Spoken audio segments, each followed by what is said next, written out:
watching Numbskull News, and today, so much for that partnership with all the love in between the SEC and the Big Ten. The CFP negotiations aren't going as planned, at least not that I believe they are.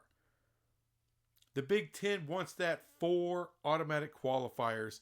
The SEC wants the 5 and 11 model. I hate to say it, but I agree with the Big Ten. I agree with Petiti. I was watching Greg Flugar earlier, and for the most part, I agree with a lot of his sentiments as well. I'm on the side of the Big Ten here, not on the side of Yormark. Yormark wants the 5 and 11. Jim Phillips wants the 5 and 11. So the SEC can get that through with 8 conference games. What does that mean? You understand. And I get it from Sankey, I get it from the SEC, and I get it from ESPN, who owns the CFP, and they own the SEC. I get it. They want to corner the market of the CFP. They want the most representation every year. They believe they've earned it. I say I don't give a damn what you earned, what you think you've earned. No. I like the Big Ten model of 4-4-2-2-1-3. And by the way, I wouldn't stop there. I'll explain that in a minute. I like that model because it limits, believe it or not, it limits the SEC.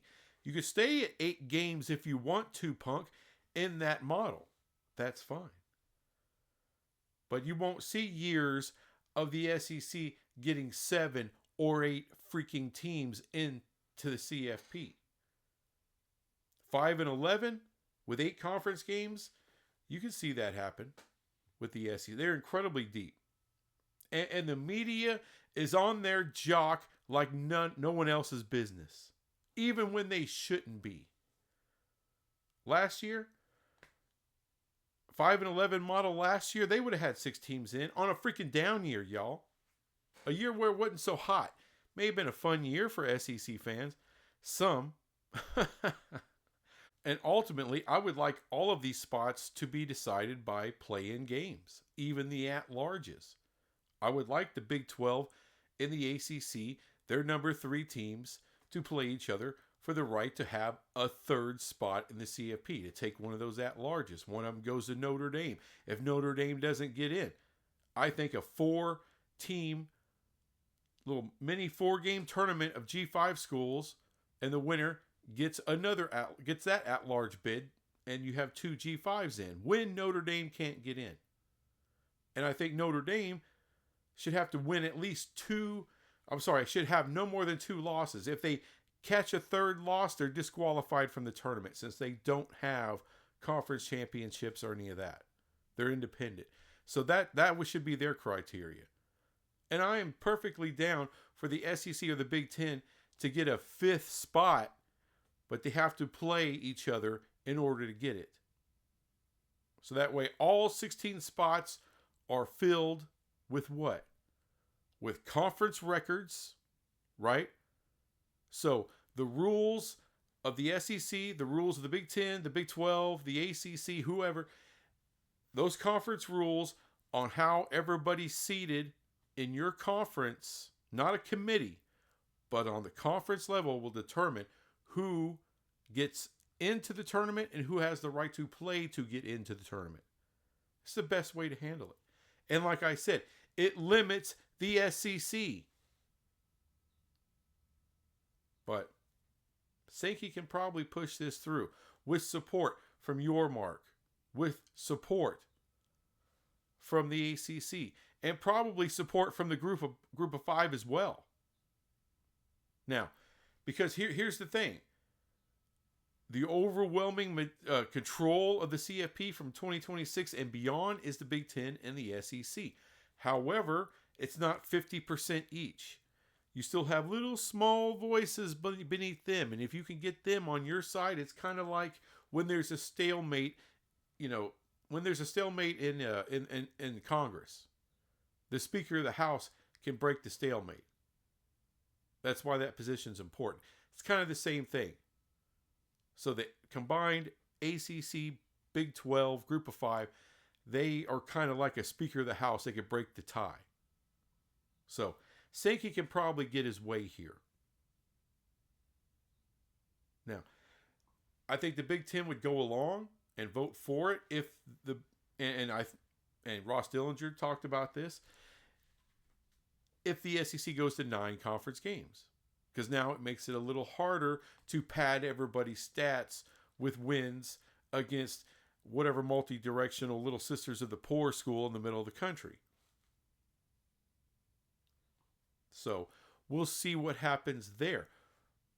Also, I'm kind of with Pflugar that if Sankey rams this through with 8 conference games, if I'm the Big Ten, because you got to understand where you are in your athletic situation.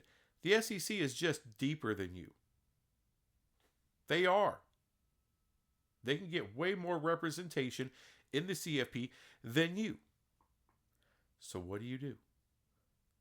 You look down to Florida. You're like, you know what? Not wasting any more time. You call up Florida State, call up Miami, and yes, you call up Clemson. Because this situation is not about academics. It's about athletics. It's about football. Do you want to be the number 1 conference or not? Will you settle for a distant number 2? Because that's where you're headed. That's where Sankey wants to put you. A distant second. This is what this is all about. This is where all of this is going. And you need the brands with the recruiting and with the stroke, with the money, with the support, with the fan bases to compete on the highest possible levels. Believe it or not, Miami can compete on the highest possible levels. They've done it before. They haven't done anything in a long time. I don't care. They still get the national support. Miami does. They recruit on freaking high-ass levels. They do. So, yeah. You got to make your plans to snatch them up ASAP. And another thing, I'm going to look to kick the SEC in the junk as well. I'm going to send a raven, a small postcard, carrier pigeon, whatever, on the down low. I'm going to get in contact. If you're not already, I'm getting in contact with Texas A&M. Because you got to believe they do not like being in the same conference with Texas. They hate them. And I'm talking from the janitor to the president to the boosters. They hate the Longhorns. Forget about OU. Forget about anybody else and the way they feel about the Texas Longhorns. The Texas A&M Aggies hate them sons of bitches, and they left the Big 12 to get away from them. That was the only pushback from Texas coming into the SEC. Even though that was good for business for the SEC, A&M, they voted for it, but boy, they didn't want it. And they got end around on them. No one brought this to their attention early on. They were left out of all discussions at A&M about Texas and OU coming in. I'm using that for fuel if I'm the Big Ten. Get in touch with them. Say, hey, you ain't got to worry about Texas and OU coming here. You are exactly what we want. Texas school, high academic prowess. You invest on the highest levels in your athletics and your academics. Come on. Full share, out the gate. We will work with you in any kind of possible way. Come on over to the Big Ten. Come home to the Big Ten. If I'm Petiti, if I'm those presidents, I'm making that push. Because I am trying to put the knife in Sankey's back and twist the shit out of it. That's what I'm trying to do. You're trying to take, corner the market on the CFP. We're going to take the brands to make sure you can't. And if we could take one of your big brands in Texas A&M, we're going to get them. We're going to go for them. Leave you with 17. Go ahead and take UNC if you want. Go ahead and take UVA if you want. That don't do jack shit for you, because they will never make a college football playoff. 16 teams, 4 teams, 12 teams, don't matter. They will never make it in the SEC.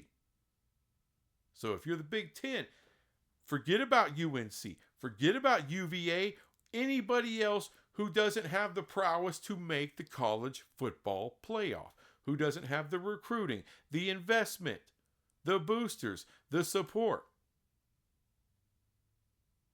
UNC, it's like pulling teeth right there just to get Bill Belichick paid, who's only going to be there for a few years, him and his hoe.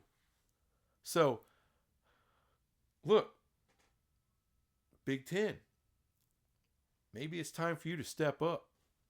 Maybe it is. Maybe it's time for you to step up. Stop with the academics. Stop with all the fighting. Your media partners have it right. They want more premium matchups in the Big Ten for the 3 big media partners they have. There's not enough now. You could start by bringing in Miami, Florida State, and yes, Clemson. Would solve their problems, and it would give you the ability to compete with the SEC as far as a 5-11 model, with you playing 9 conference games. And then, secretly, under the radar, go for Texas A&M. It's not a kill shot for the SEC, absolutely not. But you're taking away their biggest possibilities in expansion to completely rule college football. They won't be able to do that. And you're taking away one of their big brands in Texas. That will hurt them. It won't cripple them, but it'll hurt them. And at that point, there's absolutely nobody that the SEC can expand with to match your moves. Nothing. There's nothing left on the table. Not Kansas, not TCU, not Texas Tech, not Virginia Tech. Nobody. Not Louisville, even though I love Louisville, want them in the Big 12. But none of that matches Florida State, Clemson, Miami, and A&M.